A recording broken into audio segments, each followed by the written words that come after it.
সাম্প্রতিক ঘটনা প্রবাহ নিয়ে আওয়ামী লীগ আরও কঠিন পরিস্থিতিতে পড়তে যাচ্ছে। দর্শক, আমরা আলোচনা করছি 1 জুন 24।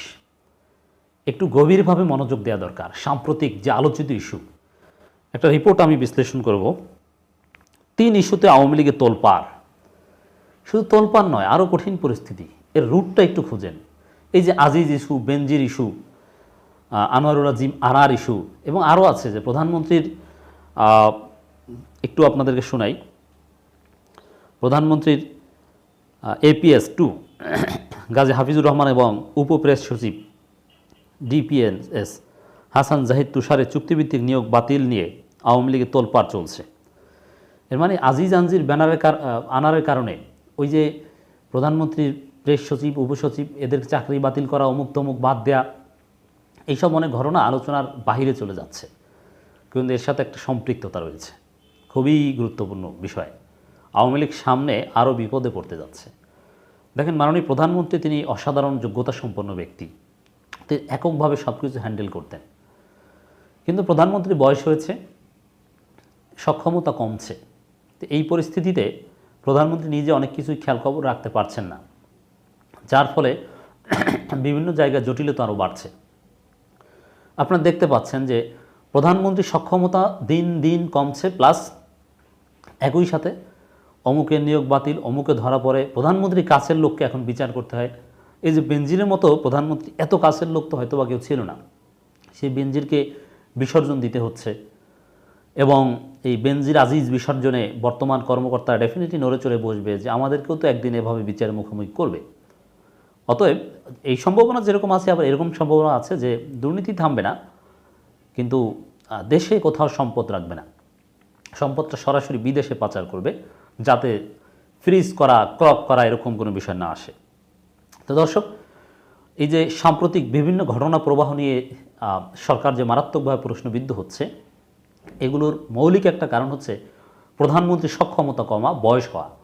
অতএব দিন যত যাবে প্রধানমন্ত্রী শারীরিকভাবে দুর্বল হয়ে যাবেন, স্মৃতিশক্তি কমবে, সক্ষমতা কমবে, সময় দিতে কম পারবেন, আর দেখবেন যে আওয়ামী লীগের 12টা বাজতে থাকবে।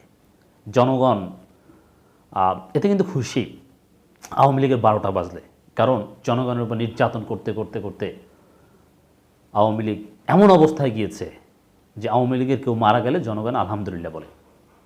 তো দর্শক, আমরা এটা আগেও বলেছি যে মাননীয় প্রধানমন্ত্রী তার সক্ষমতা যখন একেবারে শেষ হয়ে যাবে, শারীরিকভাবে আর দায়িত্ব পালন করতে পারবে না, সম্ভবত এটাই লাস্ট 5 বছর প্রধানমন্ত্রীত্বের, এরপরে আর দায়িত্ব পালন হয়তো বা করতে পারবেন না। তো তারপরে এত বিএনপি বা আন্তর্জাতিক সমীকরণের ফলে যদি আওয়ামী লীগের পতন নাও হয়, মানে পতন নাও করতে পারে, আওয়ামী লীগ এত সহজে মসৃণভাবে চলতে পারবে বিষয়টা এরকম নয়। কারণ প্রধানমন্ত্রীর অসম্ভব অসাধারণ গুণাবলী, এরকম লোক আওয়ামী লীগের আর দ্বিতীয় নাই। টোটাল আওয়ামী লীগ না, এটা ভারতেও খুঁজে পাওয়া যাবে না, বাংলাদেশেই কম আছে। অতএব আওয়ামী লীগ মজা বুঝবে, যার সিটে ফোটা শুরু হয়েছে বেনজির আজিজ আনার এবং প্রেস সচিব, উপপ্রেস সচিব, এদের নিয়োগ বাতিলের মাধ্যমে। বিশৃঙ্খলা, সব জায়গায় বিশৃঙ্খলা, নানান প্রশ্নের মুখোমুখি হচ্ছে। দলটির নেতারা মনে করছেন এসব ইস্যু সরকার ও দলের ভাবমূর্তিতে আঘাত করেছে। বিষয়গুলো বিব্রতকর বলেও মন্তব্য করেছেন তারা। আওয়ামী লীগের ধারণা, বিএনপি নেতৃত্বের বিরোধী জোট এসব ইস্যুতে রাজনৈতিক ফায়দা হাসিল করতে চায়। অবশ্যই রাজনৈতিক ফায়দা হাসিল করতে চাইবে, এটা একেবারেই সহজ গ্রামার। বরং বিরোধী দল বিএনপি এরা যদি রাজনৈতিক ফায়দা হাসিল না করতে পারে, এটা তাদের ব্যর্থতা। বিষয়গুলো বিব্রতকর বলেও মন্তব্য করেন অনেকে। আওয়ামী লীগ স্বীকার করছে যে পরিস্থিতি আসলে তাদের জন্য খুব লজ্জাকর, বিব্রতকর। আওয়ামী লীগের ধারণা, বিএনপি নেতৃত্বাধীন জোট এ বিষয় নিয়ে মাঠেও নামতে পারে। হ্যাঁ, ঈদের পরে নানান কর্মসূচি আসবে আমরা জানি, তবে অ্যাটলিস্ট মানববন্ধন টাইপের কর্মসূচি বেনজির আজিজ এইসব বিষয়ে বিএনপি দিতে পারে। এজন্য ক্ষমতাসীন দলটির পক্ষ থেকে এরই মধ্যে সতর্ক অবস্থান নেওয়া হয়েছে। এ নিয়ে কেন্দ্রীয় নেতাদের কাছে বিশেষ বার্তাও দেওয়া হয়েছে। ওই বার্তায় বলা হয়েছে, দলের সাধারণ সম্পাদক ছাড়া অন্য কেউ যেন সব বিষয় নিয়ে কোনো ধরনের মন্তব্য না করেন, বেফাস কথা না বলেন। ওবায়দুল কাদের নিজেই তো বেফাস কথা বলেন। ওবায়দুল কাদেরেরও সক্ষমতা আর ঘাটতি, ওবায়দুল কাদেরেরও বয়স নেই। ওবায়দুল কাদেরেরও উচিত এখন রাজনীতি থেকে বিদায় না। আগে যেরকম সাজিয়ে গুছিয়ে অত্যন্ত ধীরে সুস্থে ওবায়দুল কাদের কথা বলতে পারতেন, এখন কিন্তু আগের মতো পারেন না। অতএব ওবায়দুল কাদেরেরও আসলে বিদায় নেওয়ার সময় এসেছে রাজনীতিতে। তার নিজের কথায় নিজেই ধরা পড়ে যান। আমরা অনেকবার বিশ্লেষণ করে দেখিয়েছি। বিশেষ করে বাংলাদেশ ব্যাংকের একটা ঘটনা নিয়ে কথা বলতে গিয়ে কতটা লজ্জাজনক পরিস্থিতিতে ওবায়দুল কাদের পড়েছিলেন আপনাদেরকে শুনিয়েছিলেন। আবার একটু রিপিট করি প্রসঙ্গক্রমে। সাংবাদিকরা বলছে, স্যার রিজার্ভ তো $13 বিলিয়ন, এখন কি হবে? খুব ক্ষেপে গিয়েছেন ওবায়দুল কাদের। $13 বিলিয়ন মানে তোমরা কোথায় পেয়েছো? এটা ভুল। তারপর সাংবাদিকরা বললো এটা তো বাংলাদেশ ব্যাংকের গভর্নর বলেছে। এখন চুপসে গেছে ওবায়দুল কাদের। তারপর বলছে ঠিক আছে, তাহলে বাংলাদেশ ব্যাংকের গভর্নর কাছে জিজ্ঞেস করেন। তারপরে যখন সাংবাদিকরা বললো গভর্নর কাছে জিজ্ঞেস করবো, আমাদেরকে তো বাংলাদেশ ব্যাংকে ঢুকতে দেওয়া হয় না, তখন বললো কেন ঢুকবেন? পৃথিবীর কোন দেশে কেন্দ্রীয় ব্যাংকে সাংবাদিকদের ঢুকতে দেওয়া হয়? বুঝতে পারছেন ওবায়দুল কাদের কতটা ভারসাম্যহীন হয়ে গিয়েছেন? তাকেও সাধারণ সম্পাদক পদ থেকে বিদায় করে দেওয়ার, সরিয়ে দেওয়ার সময় এসেছে। এখন তোফায়েল আহমেদ, আমির হোসেন আমু, এদের কাতারে ওবায়দুল কাদেরকে ফেলে দেওয়ার সময় এসেছে। জাস্ট শো বা সাইনবোর্ড হিসেবে রেখে দিবে যে প্রবীণ আওয়ামী লীগিয়ান, কিন্তু তরুণ প্রজন্মকে এখন সুযোগ করে দেওয়া উচিত।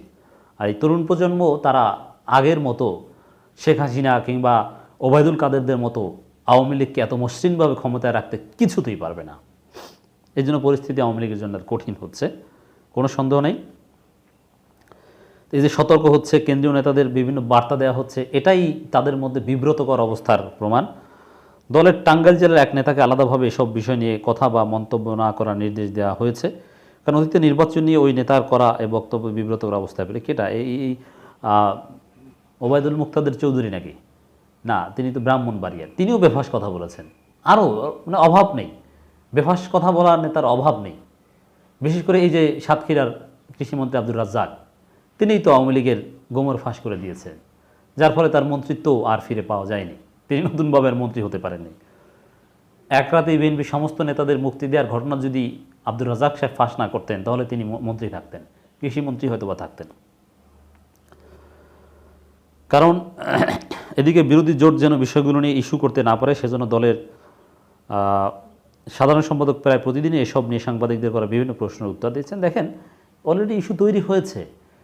আন্দোলন না করলেও আওয়ামী লীগ সরকার যে এগুলোর সব কিছুর হোতা, আনোয়ারুল আজিম, আজিজ, বেনজির, এগুলো সব আওয়ামী লীগের সৃষ্টি, এটা জনগণ ভালোভাবে বুঝে গিয়েছে এবং বিদেশিরাও ভালোভাবে বুঝে গিয়েছে। মানে আওয়ামী লীগ অলরেডি ধরা পড়েছে।